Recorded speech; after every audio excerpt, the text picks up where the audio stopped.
This is Michael Whitward, and this is episode 60 of the Jumble Think podcast. T-minus 10, 9, 8, 7, 6, 5, 4, 3, 2, 1.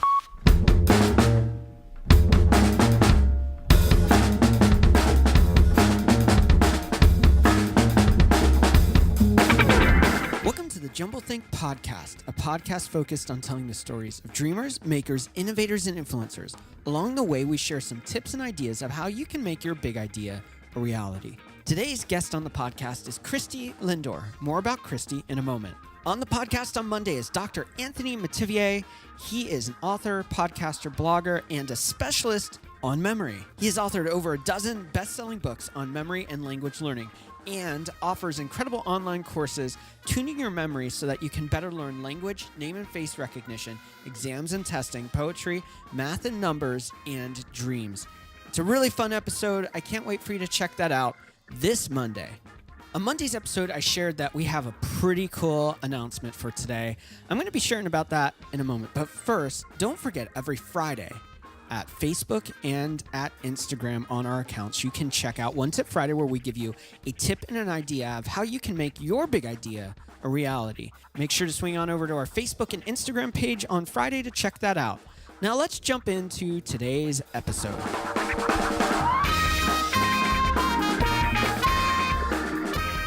In a moment, we're going to jump into our interview with Christie Lindor. It's a super awesome episode, so make sure to stay tuned for that. But first, I mentioned we had a really cool announcement today. It's true. We actually do.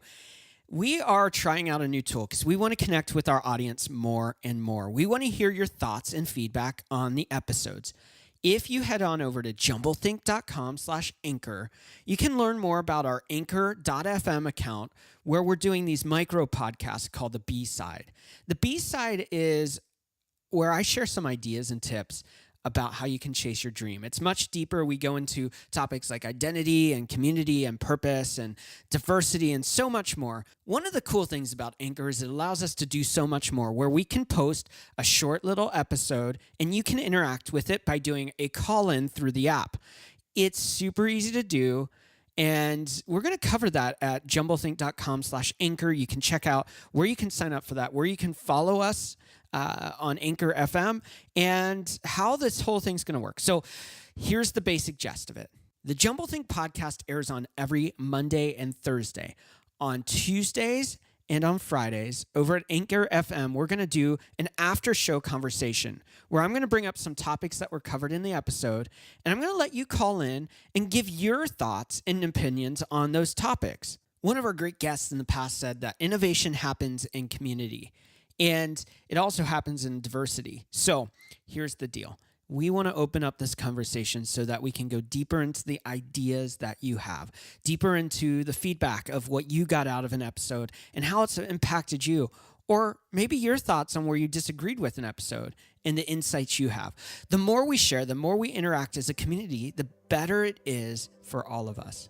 So head on over to jumblethink.com/anchor to learn how you can connect and have your voice heard as part of this deeper Jumble Think conversation.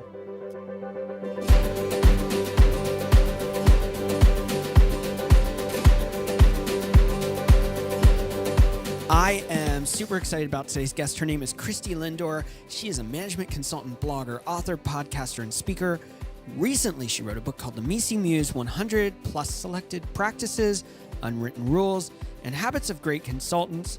We talk about a lot of great stuff in this episode, including what the MECE Principle is, how it can help you with your performance, your business's performance, and we talk about finding a career sponsor and a mentor and a consultant to help you on your journey to creating that perfect idea. We also talk about overcoming perfectionism and overcoming being a workaholic. It's a power-packed episode. Let's jump into my interview with Christie Lindor. Christie, how are you today? I am fabulous. How are you doing, Michael? I'm doing great. It's a hot and humid day here in the Northeast. I hope it's more beautiful where you're at.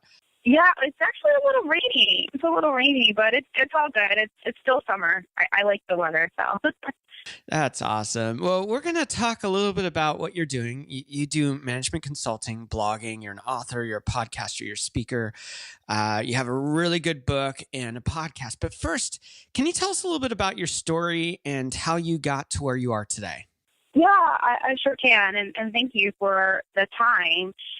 So, Michael, and I have actually been a management consultant. I've actually been in the consulting space a little over 15 years now. And I started my career in IT consulting and, was able to, over the last 10 years, transition into more kind of strategy work on the management consulting side of the house. In that time frame, I've had some really amazing experiences, done a lot, learned a lot of different things.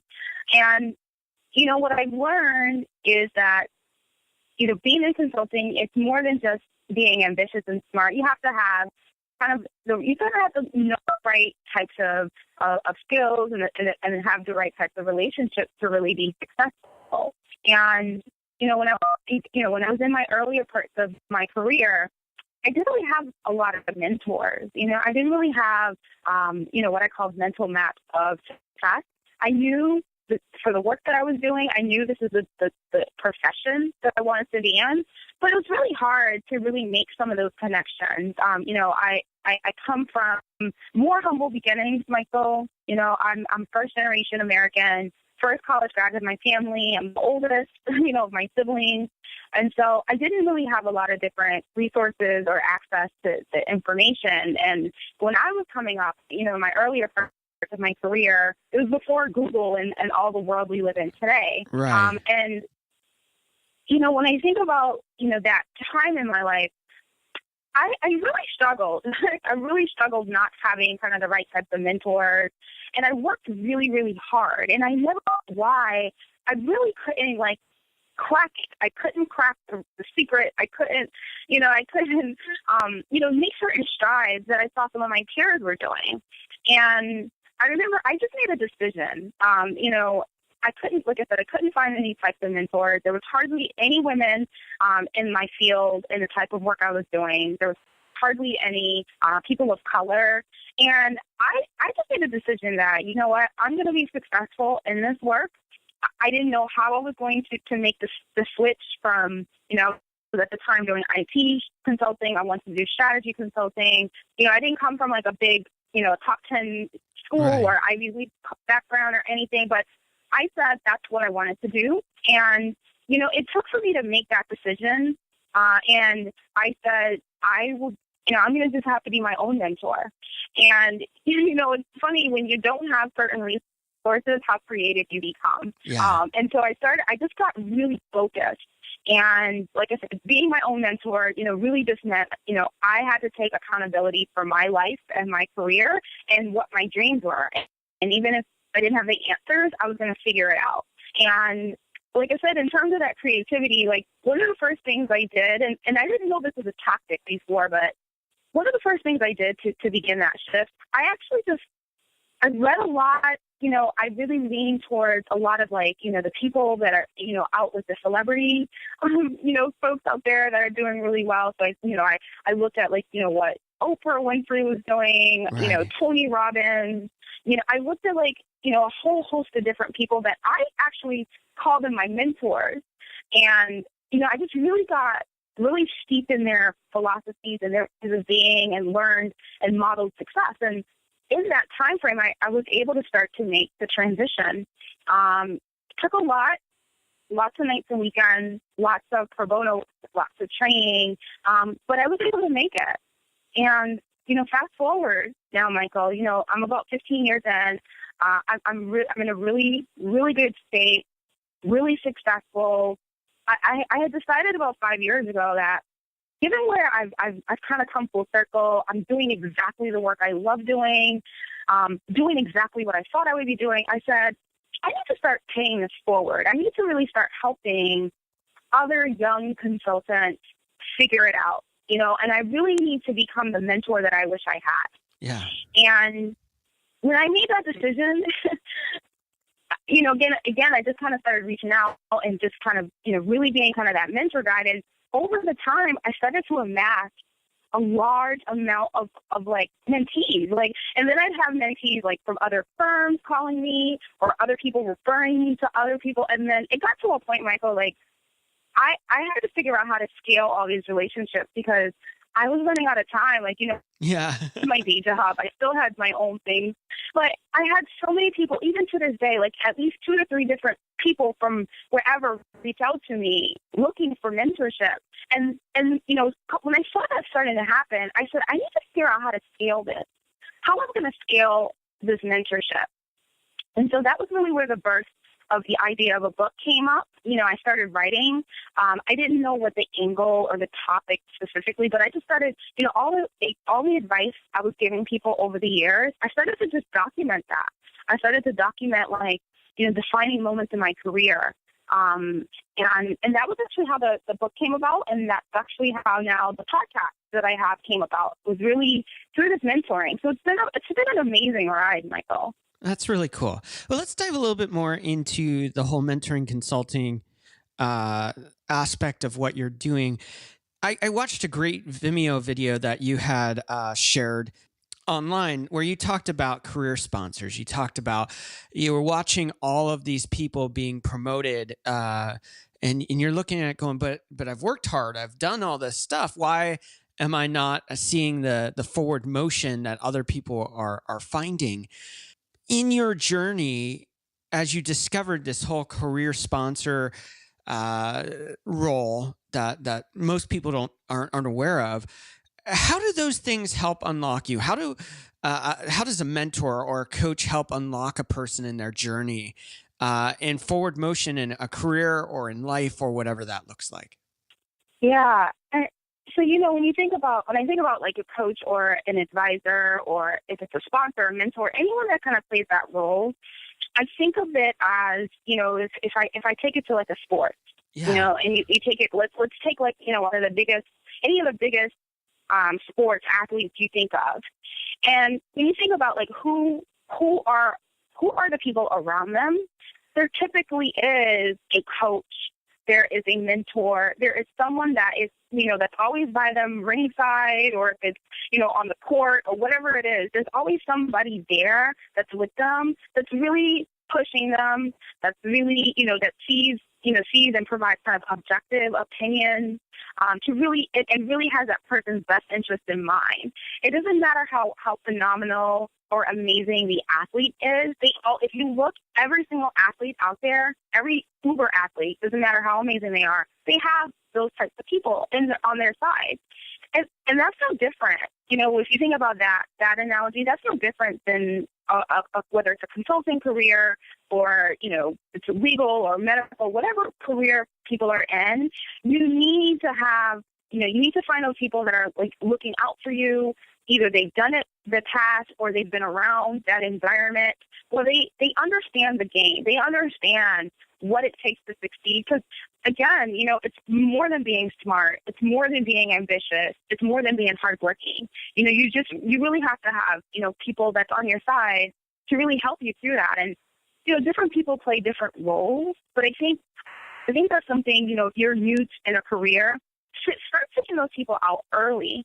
And I find that, there's some of those, people that you may have that are organic. They just organically happen over time. Some of them you have to, reach out and create that relationship. But it's important to recognize that earlier on.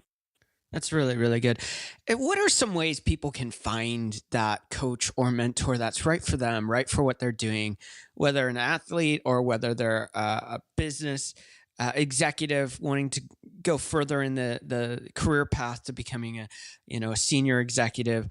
What are some ways that a person can identify, connect, and engage a mentor that brings value to what they're doing? Good question. I think the first thing that individuals should probably look to do is, first take a look around you. Take a look at, who are the people that are in your corner, or people even that may be, a little further removed, but they really kind of emulate, that kind of what you want to be, or it can be people that you're working with. And so I think what's a misconception, and I had it personally. I always thought like a mentor or sponsor was somebody that had to be, significantly older than me, that has been, walked in my shoes. And that's not always the case. Right. I've found mentors that are actually my peers. They may help me mentor for a specific element or aspect because they do that so well. So I may have a mentor for that. I have found mentors and, people that are very diverse, have very different worldviews than myself. Again, I think sometimes, people think, oh, okay, it has to be an exact older version of me. Yeah. And that's not true. Yeah. It's really about, finding people that can help you fill a gap, and understanding that just like friends, mentors come in your life for a reason, a season, or a lifetime. Wow. And so knowing, when to kind of leverage a mentor and knowing, when the relationship begins and ends in an organic way. I think the biggest thing about the most successful mentorship relationships I've had have been organic. However, what I've had to do, again, because, I mentioned being kind of in a predominantly male environment, I've actually had to step up and say, hey, we work together really well, or, after I've done something, like I've completed, work or presentation really well and someone compliments me and that's someone that I really look up to, I take it as a, say, thanks for that compliment. Would you mind if I reach out to you, for other things? Or would you mind if I set up coffee and talk about that?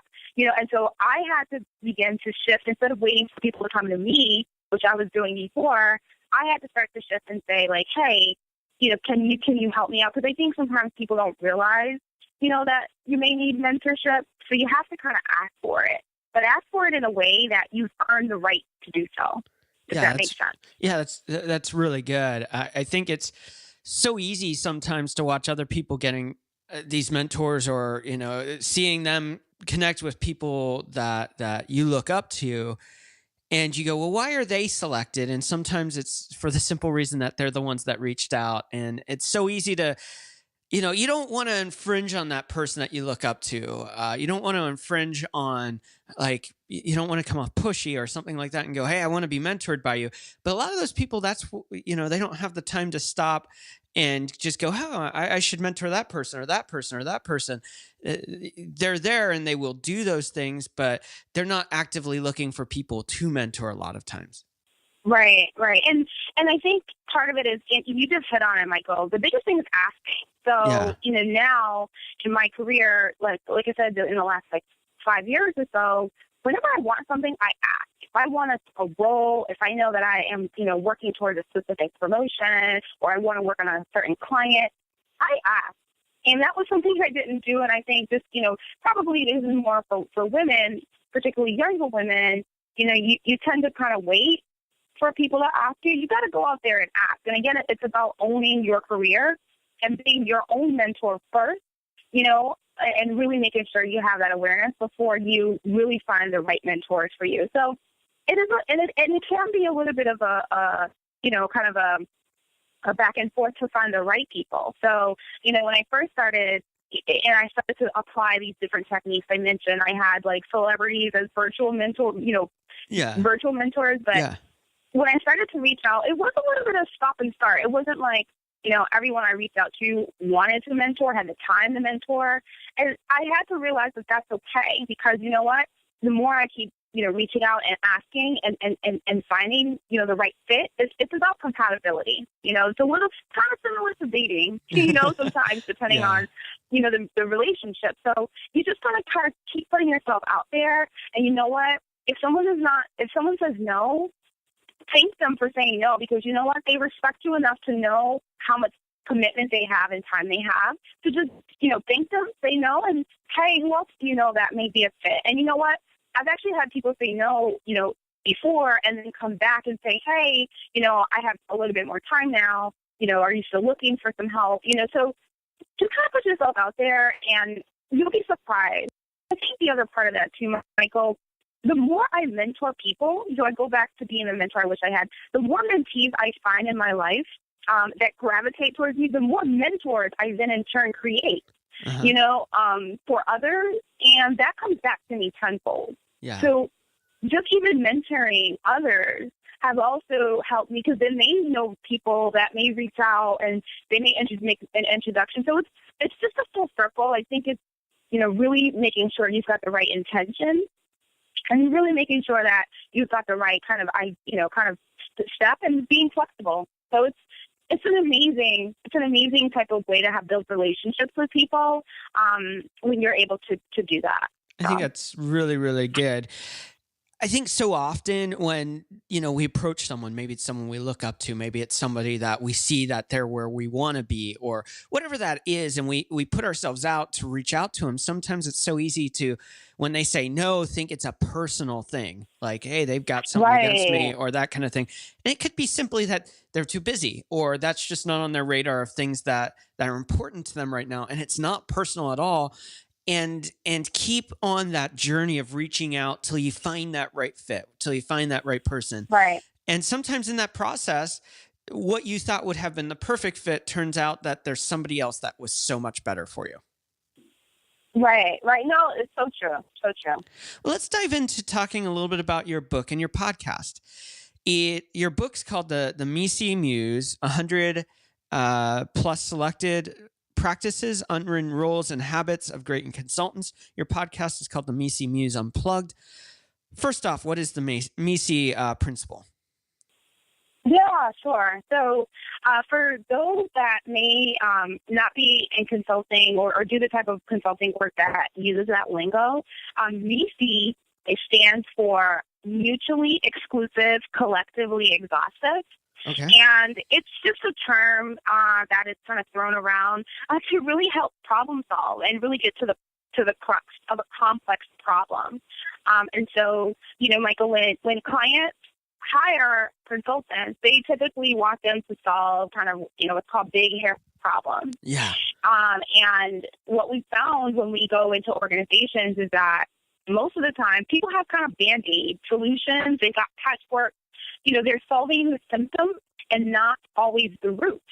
And so as consultants, this is just one of many techniques we use, but MECE just really is a way for us to really figure out how to get to the root of a problem in a more succinct, kind of organized, logical fashion. And it's actually, I named the book MECE Muse because when I was writing the book, I go back to, not really knowing the angle. I just started writing. I spent about a year or so writing anything that came to mind. So, like, every day for about an hour, I would write. And I just, like I said, just wrote anything. And in that time frame, I started to amass hundreds of pages of content. And when I did that, I realized, like, I need to start to figure out how I'm going to organize this. Like, I had no kind of idea. It was my first book. And so I said, you know what? I'm going to go back. I'm going to retrieve a technique that I know works. I decided to use the MECE technique. So then I started to kind of bucket and kind of group things in different categories. And, and then I would muse on, does this make sense? Does that make sense? And, so it's kind of a reverse engineer process and very creative way. I'm usually a very structured person. So this is a very creative process to do. But in hindsight, it was really, for this type of book, I felt like it was really helpful to do that way, because it was unbounded, by rules. I just kind of went through it, and then using the MECE technique to really, kind of restructure it into something that's more of a book. That's really, really cool. And I love that what it's trying to solve is the root issue, not the symptoms. I think so many times we're looking for quick fixes, or, oh, I just need this fixed. And then we see that problem remerge, whether it's a personnel problem, whether it's a systems problem, whether it's a structural problem within the business itself. And I love that using this approach takes us to a deeper place that creates a long-term solution instead of the easy fix. Right. So you've worked in all these different businesses. You've written this book, which sounds really, really cool. You have the podcast. What is one takeaway somebody could have that maybe is a business owner or or they're struggling to figure out their problems and they want to start taking the steps to moving themselves forward, finding the answers to their problems? What's maybe one tool that they can use?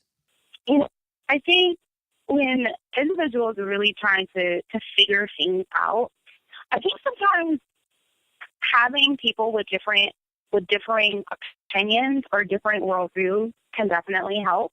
And I say that because sometimes, we kind of just get caught up in our own narrative of how something is supposed to be, or our own narrative of a mental map.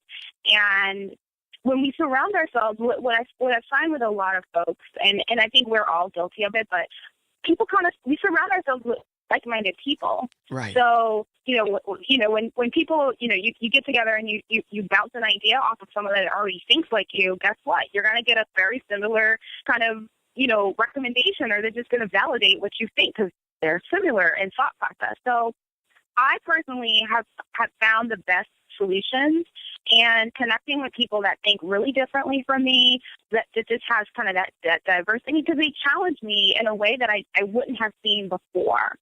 And that sometimes, even a challenge, even if it goes back to, maybe my thought was the right approach, but even going through the journey of the challenge and the process, that alone sometimes can bring more clarity to, an idea you may have, or a solution, or anything of that sort. So I would say that's the first thing. Just, ensure, the people around you are not just people that think like you, that you really seek to find other types of individuals or other different points of view that are just a little different, and that's okay. I would say, just kind of from a high level, just having that is important, and being able to bounce ideas off of other people, that kind of are also, wanting to grow and develop.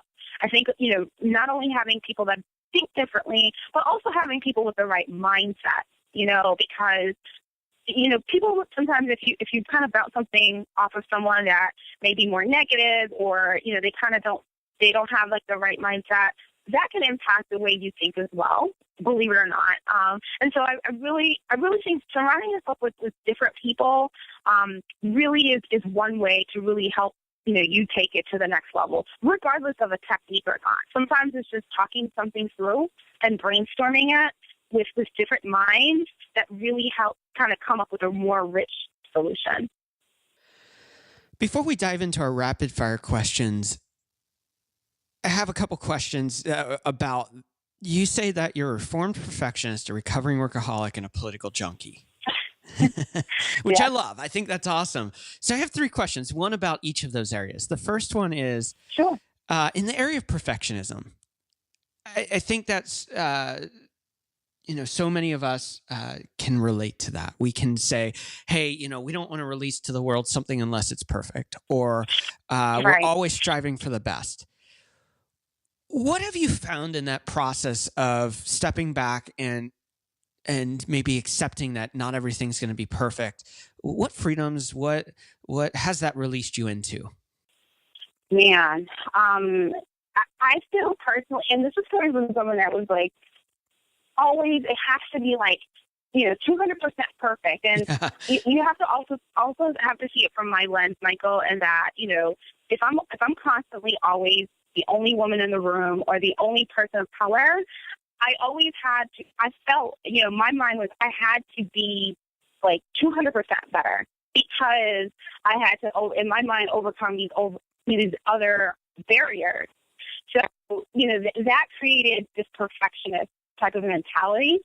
And what I have learned is that in letting that go just a bit, I would say, again, recovering, but in letting that go a little, what that's helped me do, it's helped me, really kind of, be more open and sharing my ideas, even if it's half-baked, even if it's not complete, to be able to put it out there. And again, having people react to it, provide feedback, that actually helps speed up the process, and it helps to be a more complete thought, a complete, whatever it's a deliverable, it's a recommendation, or it's analysis.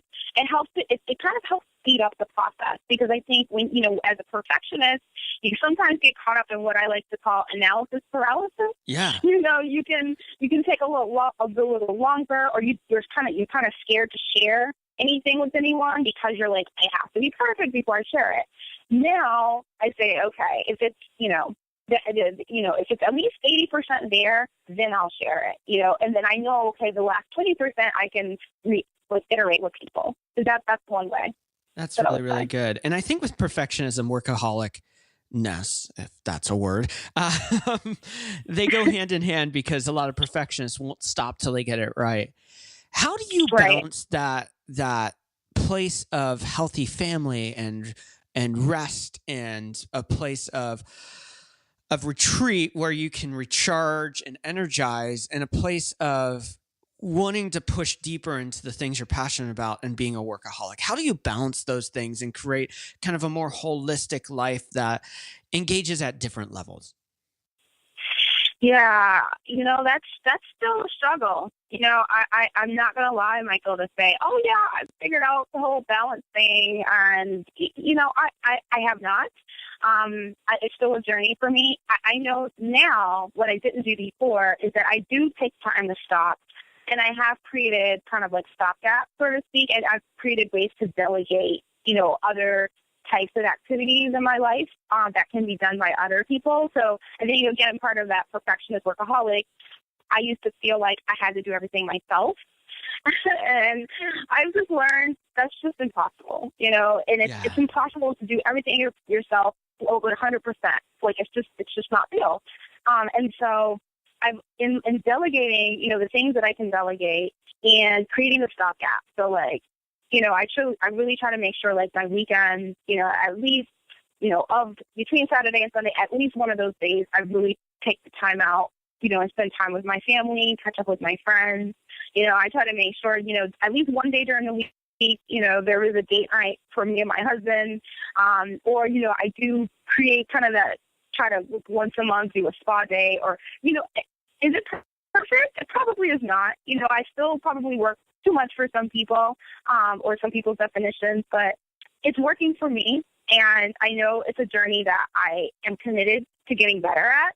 And I'm hopeful that over time I will figure it out. And when I do, Michael, I will reach out to you and share it. But I'm not quite there yet. I think we're all on that journey. So I don't think you're alone in that by any measure. I'm going to wade into a little bit of dangerous water here, and that's the question of politics. And I'm going to broaden this a little bit further, and I'm going to ask two questions.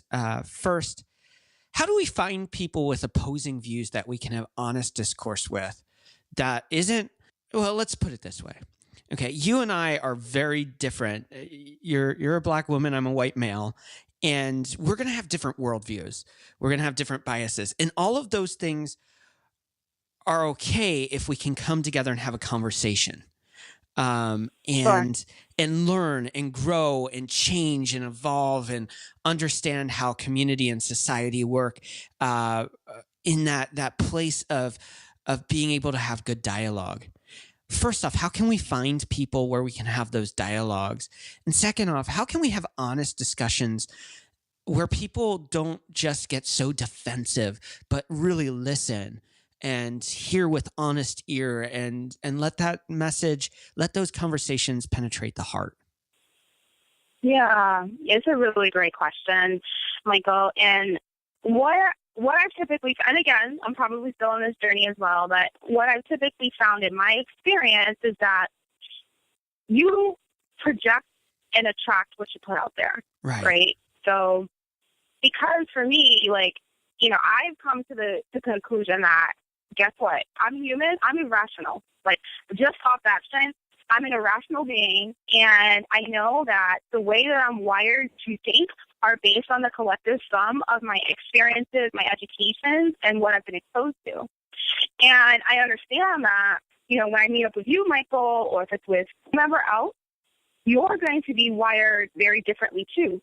And I have, in my interactions with you, I've learned to become a bit more empathetic to the way someone else thinks. So it's funny, I'll have different conversations about, politics or whatever it is with other people, and people will be dramatically different. And I have, I'm able to have like really good kind of respectable conversations. And I think it depends on the person, depends on the person if they're ready to kind of have that, and it's all good, and we can still grab a bite to eat.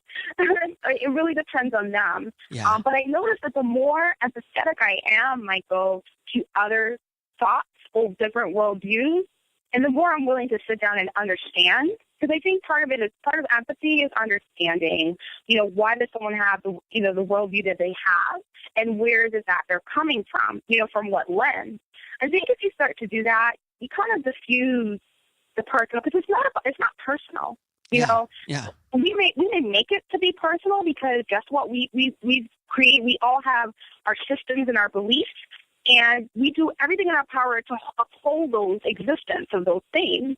But guess what? Everyone else has them too. And so it's like, well, I think of it as like, we're all irrational beings, and no one's right or wrong. And I think, the people that try to fight for it to be right or wrong are the ones that they spend a lot of time just really not focused on the right thing. Yeah. As opposed to like, you know what?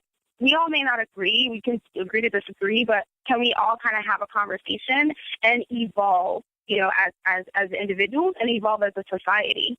And I look at the world today, Michael, if you think of what's happening, if you just take a snapshot of like all the world events happening. Yeah. At the end of the day, it's all about people fighting for to uphold the existence of their beliefs, and they're all fighting for people to understand where they're coming from. So if you think of it in its like core, that's what it's all about. All these things you're hearing about from countries or religions or anything, politics, it's all about holding on to beliefs and someone validating that belief. Yeah. That's really good. And I think it goes back to what you said earlier, which I think is so important, is that, whether it's social media, whether it's the communities that we're a part of, whether it's the people we engage with, we so often choose to engage with people with the same narrative, with the same voice, with the same perspectives. And some of my closest friends, I tend to be a conservative on a lot of things. Some of my best friends are incredible liberals. And in that dialogue, I learned so much. I may not agree all the time with what their perspective is or their thoughts, but in the process, because I'm open and they're open to having honest discussions that really say, I'm listening and I'm engaging because I care about you. Right. There's so many amazing things that happen out of that. And I think you're right on that, whether it's in business or whether it's in social issues, whether it's in politics, being able to bring that perspective in, it can have a great impact on how you approach the world. Definitely. But let's jump into some rapid fire questions. These are questions I ask every guest. And they're broader questions. They're less specialized on what you do specifically, but I think they give us a perspective on who you are and everything like that. But first, can you tell us, if somebody's like really listening, they're resonating with the MECE kind of approach, or they want to find your book or connect with your podcast, how can they find you? Yeah, so you can check me out on mecemuse.com. That's MECE Muse.com. The MECE Muse Unplugged podcast is actually my book in living color. So I'm publishing my book in the fall, and the podcast is really kind of sharing the concepts and frameworks in the book, just through interviews and storytelling and guidance. So check it out. It's actually trending on iTunes, which is awesome to see that cool. Right now. Yeah. But yeah, you can catch it on iTunes, Stitcher, or SoundCloud, MECE Muse, or you can check out my blog, ChristieLindor.com. And I'm a big fan. I'm a big person on LinkedIn. I'm on Twitter. So feel free to reach out about anything: book, podcast, life in general, consulting. Happy to connect. That's so cool. Here are some of our rapid questions. Let's ask the first one. What are some tips you would give someone with a big idea or dream and they simply don't know where to start? Just start. Oh, I love it. Honestly, like just start. Like just starting Doesn't mean you're going to get it, you're going to nail it off of the gate, but it's only in starting that you're going to figure out how that dream and the baby steps. What is one change you'd like to see in the world? I think it goes back to the empathy part. I think it's just like, we're just, I'm a dreamer. I would just love for us. I would love to see different people get together in a room and have conversations, and it doesn't come to like arguments or anything like that. So I think just people having more empathy for each other and more patience would be a big change I'd love to see. That's so good. What do you want your legacy to be? I want my legacy to be one where, people know that I really, really, looked out for different types of people and really, was a mentor, like I said, being the mentor, which I had. But I really want to make my mom proud. My mom passed away several years ago to cancer. And I'm the eldest in my family now, because, most of my older, people in my family have passed away. And so I really want to make sure that I uphold, my family tree, and I'm able to be, a person that people remember for centuries to come. That's really good. Who or what inspires you? I get inspiration big or small from different individuals. I'm going to say the person that inspires me actually in this moment. I'm going to actually say Gary Vee. Okay. So, Gary Vee, he has actually a very similar background to me. He's come from an immigrant family, and he's just authentically himself. Yeah. And I really love that. I really love when people who are authentic and, they put themselves out there, and some people love him, some people hate him, but I really look up to him. So I draw inspiration from his authenticity. That's really, really cool. I'm going to throw a wild card in here. It's not, I ask this question sometimes, and it's usually, I'm a big fan of New York City. I love going there, and we have a lot of guests from there. You're a Bostonian, which New York and Boston kind of have a little thing going on there. Boston's a beautiful city. If somebody's going to Boston, where should they go? If they're going to Boston, I love the Copley area. So if you get a chance, especially on a nice day, Newbury Street, it's beautiful to walk down, or even off the Charles River. It's amazing. So I would say kind of the Copley, Back Bay area is a cool place to hang out. That's really cool. What are you reading or watching right now? In terms of like what I'm watching, I actually last night just watched Game of Thrones. I don't know if you're catching the series. I haven't. Pretty wild what's happening.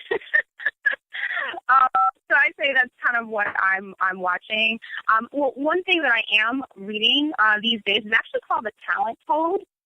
And The Talent Code, it is actually written by Daniel Coyle, and it really kind of highlights the importance of repetition and purposely failing in, whatever, like whether it's sports or if it's, types of music or whatever your skill set is, purposely failing to help rewire your brain towards being able to succeed in whatever skill set that you're looking to do. It's pretty cool. So Talent Code, Daniel Coyle is what I'm reading. That's really cool. I haven't heard that. I'm definitely going to check that out. That sounds really cool. Yeah. My favorite question to ask every guest, and it's our last question today, it's, what is one dream you're still wanting to fulfill in your own life? I've fulfilled so many dreams. I've been very thankful to do so. I'm going to say, one dream I'm still looking to fulfill in my own life is actually has to do with my family. I go back to being the eldest, and I have, my brothers and, my sisters in different parts. So I'm the oldest of 8, and I have about 15 or so nieces and nephews.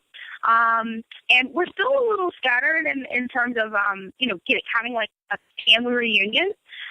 So that's one thing I would love to see happen in my lifetime, is for me to be able to help lead, have my family kind of have a family reunion, and like all, 20, 30 of us get together, and just kind of like honor, our elders. I think for me, that's like a big deal. So I would love to see that. That's so cool. Christie, it truly has been so much fun getting to hear your story and your journey and just your perspective. Thank you so much for being on the podcast. Thank you, Michael. It's been great. Once again, I want to thank today's guest, Christie Lindor, for being on the podcast. You can check her out at christielindor.com or mecemuse.com. The links are on the Jumblethink website and in the episode notes. Make sure to go check out what she's creating. On Monday's episode, we have Dr. Anthony Metivier. Super interesting conversation. If you've ever wondered how you can simply make your memory better, we talk about that. We talk about mind paralysis. We talk about how we think and process and a whole bunch of other really cool topics. Make sure to check that out this Monday with Dr. Anthony Metivier.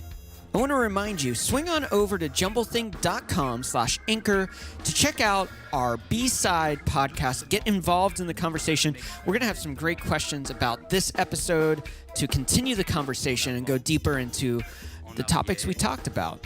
Again, make sure you swing on over to jumblethink.com/anchor.